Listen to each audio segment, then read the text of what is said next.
ಇವತ್ತಿಂದಲ್ಲ, ಅದು ಮುಂದಾಗಿದೆ. ಅದು ಯಾವಾಗ ಅಂದ್ಬಿಟ್ಟು ಮನೆಗಳಿಗೆ ಕೊಡ್ತೀವಿ, ಆಗ ಗೊತ್ತಾಗ್ತದೆ ನಮ್ಮ ಪರಿಷ್ಕರಣೆ ಮಾಡ್ತೀವಿ ಅಲ್ಲ. ಪರಿಷ್ಕರಣೆ ಅಲ್ಲ, ಅರ್ಹರಿದ್ದಾರ ಎಲ್ಲರಿಗೂ ಸಿಗ್ತದೆ. ಅನರ್ಹರು ಯಾರಿದ್ರೆ ಅವ್ರನ್ನ ಮಾತ್ರ ವೀಡ್ ಔಟ್ ಮಾಡ್ತೀವಿ.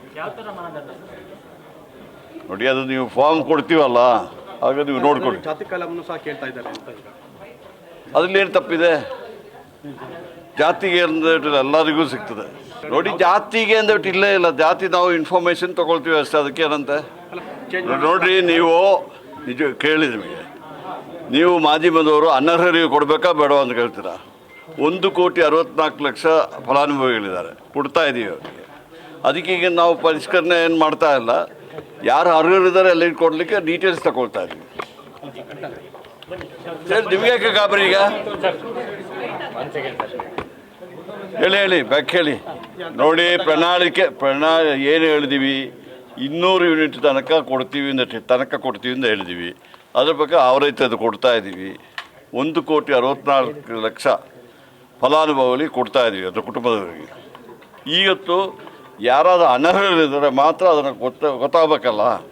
ಎಷ್ಟೋ ಕಂಪ್ಲೇಂಟ್ಸ್ ಬರ್ತಾ ಇದೆ, ಅದರ ವಿಚಾರದಲ್ಲಿ ನಾವು ಡೀಟೇಲ್ಸ್ ತಗ್ತೀವಿ. 3 ವರ್ಷಗಳ ಬಳಿಕ ಅನರ್ಹರನ್ನ ಈಗ ಪಟ್ಟಿ ಮಾಡೋದಕ್ಕೆ ಕಾರಣ ನೋಡಿ, ನಿಮ್ಮನ್ನು ನೀವು ಈ ಥರದ ಪ್ರಶ್ನೆ ಕೇಳ್ಬಿಟ್ಟು ಬೇರೆ ಕಲಿಸಿಲ್ವ ನನಗೆ?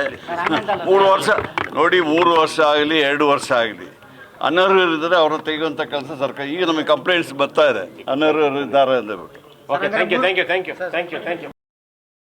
ಇವತ್ತಿಂದಲ್ಲ, ಅದು ಮುಂದಾಗಿದೆ. ಅದು ಯಾವಾಗ ಅಂದ್ಬಿಟ್ಟು ಮನೆಗಳಿಗೆ ಕೊಡ್ತೀವಿ, ಆಗ ಗೊತ್ತಾಗ್ತದೆ ನಮ್ಮ ಪರಿಷ್ಕರಣೆ ಮಾಡ್ತೀವಿ ಅಲ್ಲ. ಪರಿಷ್ಕರಣೆ ಅಲ್ಲ, ಅರ್ಹರಿದ್ದಾರ ಎಲ್ಲರಿಗೂ ಸಿಗ್ತದೆ. ಅನರ್ಹರು ಯಾರಿದ್ರೆ ಅವ್ರನ್ನ ಮಾತ್ರ ವೀಡ್ ಔಟ್ ಮಾಡ್ತೀವಿ. ನೋಡಿ, ಅದು ನೀವು ಫಾರ್ಮ್ ಕೊಡ್ತೀವಲ್ಲ, ಆಗ ನೀವು ನೋಡ್ಕೊಳ್ಳಿ. ಜಾತಿ ಕಾಲವನ್ನು ಸಹ ಕೇಳ್ತಾ ಇದ್ದಾರೆ ಅಂತ. ಅದ್ರಲ್ಲಿ ಏನು ತಪ್ಪಿದೆ? ಜಾತಿಗೆ ಅಂದ್ಬಿಟ್ಟು ಎಲ್ಲರಿಗೂ ಸಿಗ್ತದೆ. ನೋಡಿ, ಜಾತಿಗೆ ಅಂದ್ಬಿಟ್ಟು ಇಲ್ಲೇ ಇಲ್ಲ. ಜಾತಿ ನಾವು ಇನ್ಫಾರ್ಮೇಷನ್ ತೊಗೊಳ್ತೀವಿ ಅಷ್ಟೇ, ಅದಕ್ಕೆ ಏನಂತೆ. ನೋಡ್ರಿ, ನೀವು ನಿಜ ಕೇಳಿ, ನಿಮಗೆ ನೀವು ಮಾಜಿ ಬಂದವರು ಅನರ್ಹರಿಗೆ ಕೊಡಬೇಕಾ ಬೇಡವಾ ಅಂತ ಕೇಳ್ತೀರಾ. 1,64,00,000 ಫಲಾನುಭವಿಗಳಿದ್ದಾರೆ, ಕೊಡ್ತಾ ಇದ್ದೀವಿ ಅವರಿಗೆ. ಅದಕ್ಕೆ ಈಗ ನಾವು ಪರಿಷ್ಕರಣೆ ಏನು ಮಾಡ್ತಾ ಇಲ್ಲ. ಯಾರು ಅರ್ಹರಿದ್ದಾರೆ ಎಲ್ಲ ಕೊಡಲಿಕ್ಕೆ ಡೀಟೇಲ್ಸ್ ತಗೊಳ್ತಾ ಇದ್ದೀವಿ. ಸರ್, ನಿಮಗೆ ಯಾಕೆ ಗಾಬರಿ ಈಗ? ಹೇಳಿ ಬ್ಯಾಕ್ ಹೇಳಿ. ನೋಡಿ, ಪ್ರಣಾಳಿಕೆ ಏನು ಹೇಳಿದೀವಿ, 200 ಯೂನಿಟ್ ತನಕ ಕೊಡ್ತೀವಿ ಅಂತ ಹೇಳಿದ್ದೀವಿ. ಅದ್ರ ಬಗ್ಗೆ ಅವರೈತೆ ಕೊಡ್ತಾ ಇದ್ದೀವಿ. 1,64,00,000 ಫಲಾನುಭವಿಗಳಿಗೆ ಕೊಡ್ತಾ ಇದ್ದೀವಿ, ಅದರ ಕುಟುಂಬದವರಿಗೆ.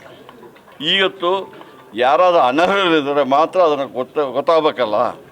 ಎಷ್ಟೋ ಕಂಪ್ಲೇಂಟ್ಸ್ ಬರ್ತಾ ಇದೆ, ಅದರ ವಿಚಾರದಲ್ಲಿ ನಾವು ಡೀಟೇಲ್ಸ್ ತಗ್ತೀವಿ.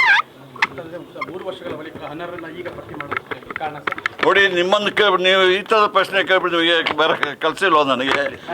3 ವರ್ಷ ನೋಡಿ, 3 ವರ್ಷ ಆಗಲಿ 2 ವರ್ಷ ಆಗಲಿ, ಅನರ್ಹರಿದ್ದರೆ ಅವ್ರನ್ನ ತೆಗೆಯುವಂಥ ಕೆಲಸ ಸರ್ಕಾರ. ಈಗ ನಮಗೆ ಕಂಪ್ಲೇಂಟ್ಸ್ ಬರ್ತಾ ಇದೆ, ಅನರ್ಹರಿದ್ದಾರೆ ಅಂದ್ಬಿಟ್ಟು. ಹೆಚ್ಚಿನ ವಿಡಿಯೋಗಳಿಗೆ ಪ್ರತಿಧ್ವನಿ ಯೂಟ್ಯೂಬ್ ಚಾನೆಲ್ ಸಬ್ಸ್ಕ್ರೈಬ್ ಮಾಡಿ, ಬೆಲ್ ಐಕಾನ್ ಕ್ಲಿಕ್ ಮಾಡಿ.